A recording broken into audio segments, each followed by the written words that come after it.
देखिए, बधाइयाँ और जितना सम्मान, जितना प्यार मुझे मिल रहा है, मैं बिल्कुल ये एक्सपेक्ट नहीं कर रही थी। जब से रिज़ल्ट आया है, तब से कॉल्स पे कॉल्स आए जा रहे हैं।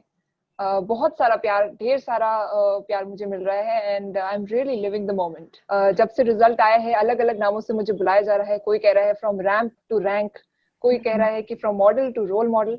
बट मैं तो वही सिंपल लड़की हूँ जो पूरा मन लगाकर जिसने यूपीएससी की तैयारी की एंड मेरे लिए कुछ भी नहीं बदला है। लेकिन ये है कि अगर लोग मेरी स्टोरी से प्रेरणा ले रहे हैं, अगर वो मुझे देखकर अपनी ये तैयारी शुरू करने का सोच रहे हैं या फिर और डेडिकेशन के साथ अगर अपनी तैयारी करेंगे, तो मुझे लगता है कहीं ना कहीं मेरा ये जो पूरी स्टोरी का पर्पस है वो सॉल्व हो जाएगा। बिकॉज अल्टीमेट आइडिया इज कि जितने भी युवा, जो हमारे देश के युवा हैं, जो हमारी अगली पीढ़ी है, अगर वो इस बात को समझें कि डिसिप्लिन एंड डेडिकेशन के साथ और एक राइट बैलेंस के साथ आप कुछ भी कर सकते हैं, अगर वो ये सीख मेरी स्टोरी से ले रहे हैं, तो I think I am suppose to be on cloud 9 that वे।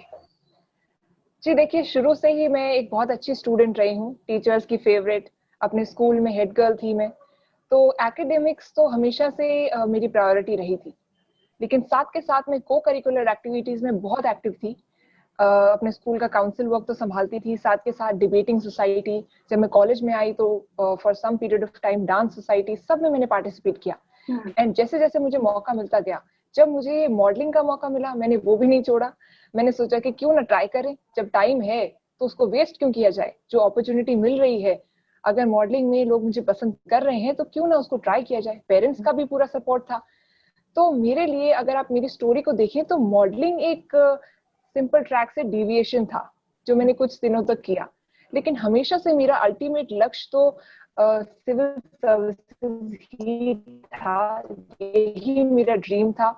और अभी जब रिजल्ट आया तो इससे बड़ी खुशी की बात मेरे लिए हो ही नहीं सकती कि मैंने अपने पहले अटेम्प्ट में ये रैंक हासिल की। तो मेरे लिए हमेशा से मॉडलिंग एज अ हॉबी थी, dream, it was my passion. तो आई थिंक यही मेरी स्टोरी है। देखिए, अगर आप मेरे मॉडलिंग की बात करें तो मॉडलिंग में मैंने कभी करियर तो बनाया ही नहीं। जो प्रोजेक्ट मुझे अच्छे लगते थे एज अ हॉबी मैं वो करती थी। लेकिन सिविल सर्विसेज के करियर की बात करें, इसमें मेरी मॉडलिंग कैसे काम आ सकती है, तो मुझे लगता है कि मिस इंडिया और जो मेरे मॉडलिंग का करियर था, जो थोड़ी बहुत जो मेरी हॉबी थी, उससे जो मुझे सेल्फ कॉन्फिडेंस मिला, कहीं ना कहीं वो आज मुझ में झलकता है।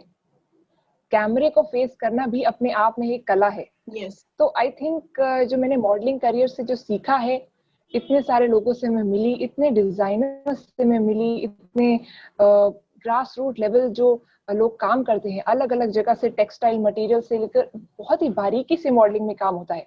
रैंप पे या अल्टीमेट जो शो बिजनेस में आपको दिखता है, उसके पीछे बहुत मेहनत लगती है और मैंने इसको बहुत करीबी नजरिए से देखा है।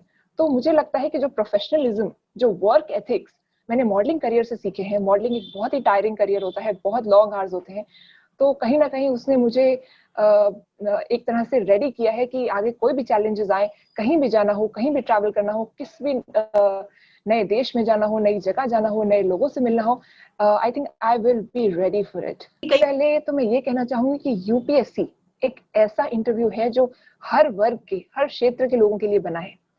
इसमें कोई इकोनॉमिक नीड नहीं है।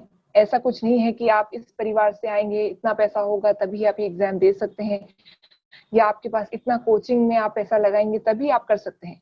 मेरा एग्जाम्पल एक लाइव एग्जाम्पल है कि आप इंटरनेट का इस्तेमाल करके अपना लिमिटेड सोर्सेज रख के, जो किताबें हैं उनको, जो मिनिमम किताबें हैं, अपने नोट्स बनाकर एक कमरे में बैठकर भी ये एग्जाम क्लियर कर सकते हैं। But it is a personal choice. सबके पास ये माहौल नहीं होता, सबके घरों में ये माहौल नहीं होता। तो it depends on a lot of factors. And मुझे लगता है कि अगर आप इस चीज का ध्यान रखें कि आपके लिए क्या काम करता है, किसी चीज को ब्लाइंडली फॉलो मत कीजिए। जितने भी युवा मुझे सुन रहे हैं, मैं उनको यही कहना चाहूंगी कि हमेशा ये जानिए कि आपके लिए व्हाट वर्क्स फॉर यू। तो अगर ये हर्ड मेंटालिटी छोड़ के हम ये समझें कि मेरी कितनी कैपेबिलिटी है, मेरी कितनी कैपेसिटी है, मैं कितना पढ़ सकता हूँ, क्या मेरे लिए कोचिंग सूट करेगी, तो इन सब सवालों को सिर्फ वो इंडिविजुअल ही आंसर कर सकता है।